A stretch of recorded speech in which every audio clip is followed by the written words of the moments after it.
Thank you, Dirt, and thanks for all organizers to organize this experience sharing meeting.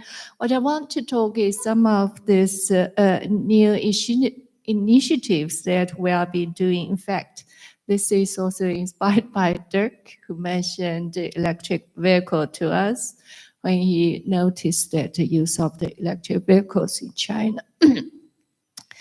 And then we also noticed, yes, we all understand that, in fact, transportation accounts a lot of carbon emissions in tourists.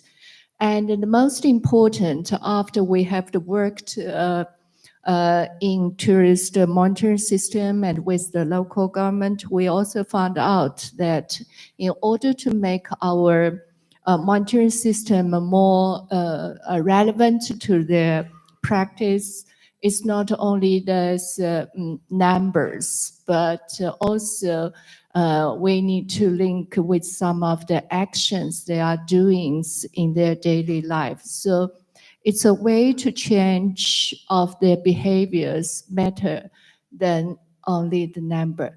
So that is the reason we also think that we also need to consider some of the actions they are doing and making some reference to the structure change. And this is electric vehicle really matters in this way, because we may not know how much carbon emissions in our activity, but we understand that in order to reduce the carbon emissions, certain structure change and behavior changes need to be in place. But we also know that, in fact, to use the electric vehicle has been identified one of the major measures worldwide to make this more structure change toward the low carbon emissions. And Chinese government has been supporting this change for some time. And then you see that in China, that the electric vehicles has been very important players in it. And and also within the Chinese government has been promoting the use of the electric vehicles in the public service, such as the buses and the taxis, and also food deliveries. So these are, and also they encourage to put more electric charge along the highways, etc. And and then you will see these are the buses used in public service. But then after we have done some research, we found out it is not automatically happen in these tourist destinations, because two barriers. One is that in peripheral regions that electric charge stations are not easy to be placed. And another is because of this bacteria's problems. And so those drivers would not like to use the electric vehicles when they are traveling traveling outside of the city. So one biggest barriers now in China for electric vehicle is that people want to travel. It's a way of habit, but traveling long distance and are worried about the electric charge stations becomes the main barriers for them to buy the electric vehicle. So you see that the tourist destinations and the provision of this public infrastructure becomes a very critical issue, not only in sustainable tourist destinations, but also in this overall sustainable development.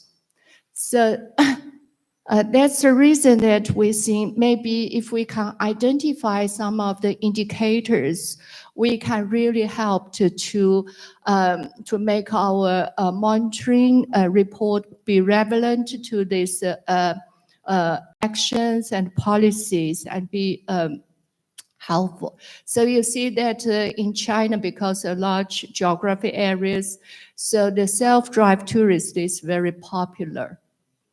And in the areas where we monitoring the Honggang, it's the in the inland of the region, and tourists go to the areas mainly on this self-driving tourists. So there are a lot of attractions within these city regions, and they rely on their drivings. Also, you will see that we use this highway trying to replace some of these airlines. That is also very important indicator to show how the structures are changing. And this is the research we have done. In fact, we basically rely on the big data on this website to see how many are driving and where they drive. So, and then we also look at that for the Huangshan regions, they also have the plans trying to promote these areas to be electric vehicle friendly destination. So this is the plan. And they wanted to extend it not only Huangshan, but all the surrounding areas to make the places friendly to this self-drive tourist on electric vehicle. So we're trying to use the maps to identify the places where the electric stations are and see where it is located and whether it's accessible and whether the tourists are satisfied with these electric stations. So this is other electric stations and parks are located. So what we can see that, in fact, around these scenic attractions, yes, the density of these electric stations are increasing. So this is where they're distributed and whether they are working.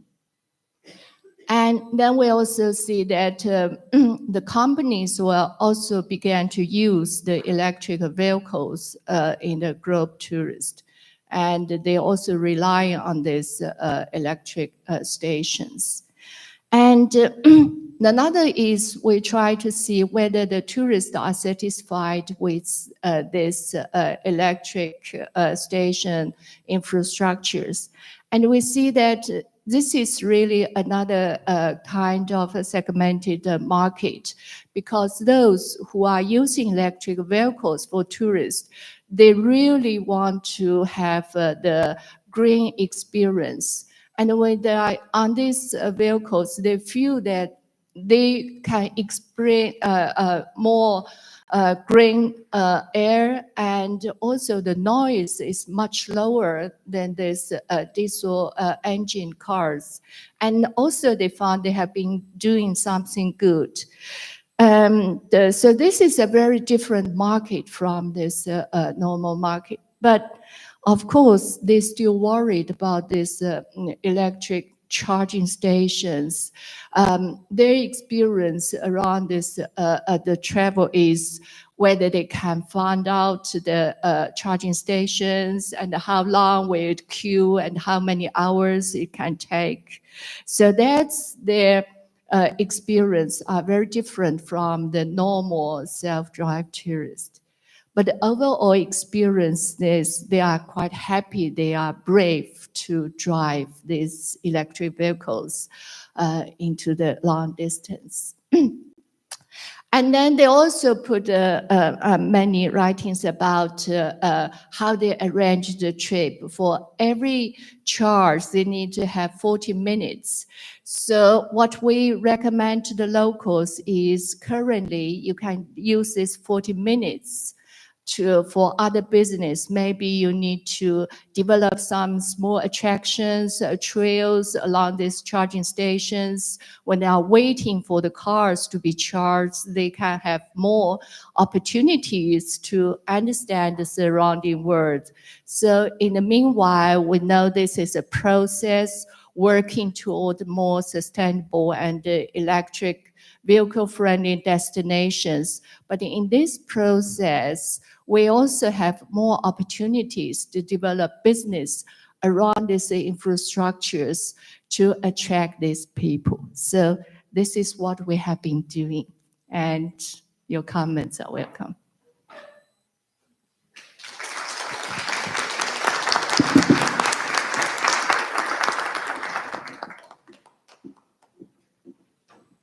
Okay, who of you has been to China over the last 5 years?